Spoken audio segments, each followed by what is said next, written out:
Hello everyone, स्वागत है आप सभी को हमारे इस यूट्यूब चैनल नोट्स मेकर इन हिंदी में। तो दोस्तों, आज की इस वीडियो में हम लोग बात करने वाले हैं, ये जो हमारा एंशियंट हिस्ट्री का जो सीरीज चल रहा है, इसका हम लोग बात करने वाले हैं गुप्त साम्राज्य। गुप्त साम्राज्य क्या था, उसके प्रशासन, अर्थव्यवस्था, सामाजिक स्थिति, इन सभी चीज़ों के बारे में हम लोग बात करने वाले हैं। तो सिक्वेंसली हम बात करते हैं, ये जो है पार्ट 1, 2, 3 जो भी हो, हम पूरा जो है कि इसको कंप्लीट करेंगे। चलिए हम लोग शुरू करते हैं कि गुप्त साम्राज्य के हम टाइम पीरियड की हम बात करते हैं। तो 320 ईसा पूर्व 320 ईस्वी से लेकर जो है 414 ईस्वी तक माना गया है। एडी का फुल फॉर्म क्या होता है, अगर आप लोगों को जानकारी है तो आप लोग हमें कमेंट करके बता सकते हैं। ठीक है भाई, हम बात करते हैं कि गुप्त वंश के जो उद्भव के कारण क्या क्या था। ठीक है, तो बात करते हैं कि उद्भव से क्या हुआ, उद्भव का कारण क्या था, उन सभी की चीज़ों के बारे में बात करते हैं। तो पहला नंबर तो बात करते हैं कि गुप्त वंश का उद्भव कैसे हुआ। तो कुषाणों के पतन से माना जाता है। ठीक है, कि जब कुषाण का जो पतन हो गया उसके बाद जो है गुप्त वंश का जो है उद्भव हुआ। भाई एक तरफ से ये भी माना जाता है कि ये लोग जो है कुषाणों के जो है समान थे। कैसे माना गया है, तो पुरातात्विक साक्ष्य के आधार पर हो गया। वही दूसरी तरफ हम बात करते हैं कि पहनावे के आधार पर जो है एक तरह से बात करते हैं कुषाणों के समान थे। ठीक है, बात करते हैं कि गुप्त वंश के जो काल था उसमें क्या क्या हुआ। तो एक तरह से हम बात करते हैं कि क्लासिकल युग माना गया। ठीक है भाई, हम बात करते हैं कि बहुत सारी चीज़ों का निर्माण हुआ, जैसे कि हम बात करते हैं पुराणों का निर्माण हुआ, महाकाव्य का निर्माण हुआ, भारतीय खंड दर्शन का निर्माण हुआ, कला एवं साहित्य का जो है बेहतर विकास हुआ। ठीक है, इसको जो है गुप्त काल को एक तरह से जो है स्वर्ण युग माना जाता है, सोने का युग माना जाता है। हम देखेंगे जब अर्थव्यवस्था के बारे में देखेंगे तो व्यापार और इकोनॉमिक्स के बारे में पढ़ेंगे तो आपको एक एक चीज़ क्लियर हो जाएगी। चलिए अब हम बात करते हैं कि शासक के क्रम में हम बात करते हैं।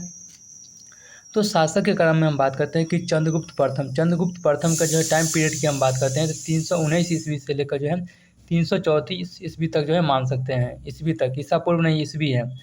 तो चंद्रगुप्त प्रथम की जो टाइम पीरियड है 319 ईस्वी से लेकर जो है 334 ईस्वी तक जो है मान सकते हैं।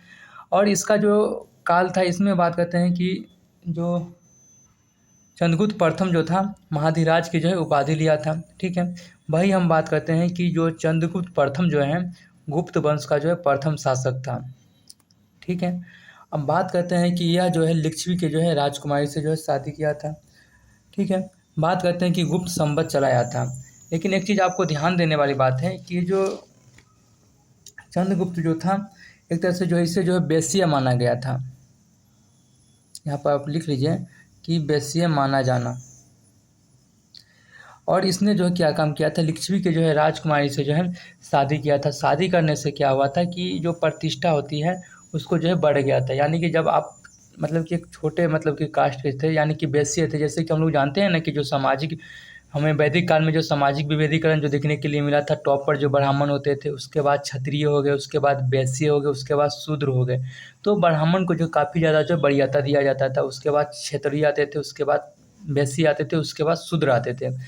तो इसी के अनुमान के साथ यह भी माना जाता है कि शायद जो है चंद्रगुप्त प्रथम जो है, अगर वो उन्होंने बात करते हैं लिच्छवी यानी कि जो ब्राह्मण जाति में अगर यानी सॉरी क्षत्रिय जाति में जो है शादी करने से जो है उनको जो एक तरह से जो है मान प्रतिष्ठा जो है बढ़ा होगा। ठीक है, वही यहाँ पर हम डिक्टेशन दे रखे हैं।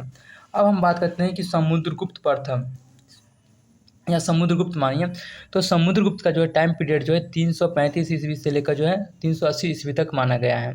और बात करते हैं कि सब देखिए इसमें आपको कुछ ध्यान रखने की चीज़ें नहीं है, लेकिन इसमें जो उपाधि को जो है आपको माइंड में रखना पड़ेगा।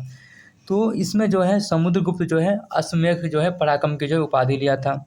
ठीक है, अब हम बात करते हैं इससे जो उच्च कोटि का जो विद्वान माना जाता है। स्कंदगुप्त जो है एक तरह सॉरी समुद्रगुप्त जो है एक तरह से हम बात करते हैं कि विद्या का जो है उदार संरक्षक था। विद्या के जो है एक तरह से हम बात करते हैं कि उदार संरक्षक था। बात करते हैं कि जो समुद्रगुप्त जो था, समुद्रगुप्त को एक तरह से हम बात करते हैं अशोक का जो है विपरीत माना जाता था। हम देखेंगे कि अशोक के विपरीत कैसे माना जाता है, जब उसका हम ना ये पर्याय परिस्थिति के आधार पर विजय के बारे में देखेंगे तो एक तरह से मान सकते हैं कि अशोक को जो है विपरीत माना जाता था। किसको? समुद्रगुप्त प्रथम को। इससे जो है भारत का जो नेपोलियन कहा जाता था। नेपोलियन कौन था और नेपोलियन किसे कहा जाता था, आप वर्ल्ड लेवल मतलब वर्ल्ड हिस्ट्री में अगर पढ़े होंगे तो आप बता सकते हैं, आप हमें कमेंट करके कि नेपोलियन किसे कहा जाता था। ठीक है, ऐसे हम वर्ल्ड हिस्ट्री का हम टच नहीं की थी इसलिए हम इससे ज़्यादा हम कुछ नहीं पूछेंगे, बस ये बता सकते हैं तो अच्छी बात है, नहीं तो हम तो जब वर्ल्ड हिस्ट्री पढ़ाएंगे तो उसमें हम पूरा बताएंगे। ठीक है, अब हम बात करते हैं पर्याय परिस्थिति के आधार पर जो है समुद्रगुप्त जो है 5 चरण में विजय किया था और इसी के आधार पर जो है अशोक के जो है विपरीत माना गया है। ठीक है, बात करते हैं कि प्रथम चरण में बात करते हैं, तो प्रथम चरण में बात करते हैं गंगा दुआब की जो है 9 राज्यों को नष्ट किया था। वहीं दूसरी तरफ हम बात करते हैं कि द्वितीय चरण की हम देखते हैं, तो द्वितीय चरण में क्या हुआ, आपको नहीं दिख रहा है क्या? लो आगे, अच्छा हाँ, थोड़ा हम बोल देंगे आगे। द्वितीय चरण में क्या हुआ था कि पंजाब को जो है गणतंत्र घोषित किया था तथा कुछ सीमावर्ती राज्यों को जो है जीता था। वही हम तीसरी चरण में हम बात करते हैं, तृतीय चरण में क्या हुआ था कि जो विंध्य के क्षेत्र जो होता था, आपको हम जब इंडियन ज्योग्राफी को हम जो सीरीज चलाएंगे ना, उसमें आपको विंध्य हो गए, सतपुरा हो गए, इन सभी चीज़ों के बारे में हम लोग पढ़ेंगे। तो एक तरह से अभी अब मान लीजिए थोड़ा बहुत जानकारी होगा। तो विंध्य क्षेत्र के जो है अटाविक राज्य को जो है जीता था। वही हम बात करते हैं कि चौथे चरण में हम बात करते हैं, तो चौथे चरण में क्या हुआ था कि जो है पल्लव समेत जो है दक्षिण भारत के जो 12 राज्यों को जीता था। और पाँचवें चरण में हम बात करते हैं कि उत्तर पश्चिम के जो है कुछ राज्यों को जो है पराजित किया था।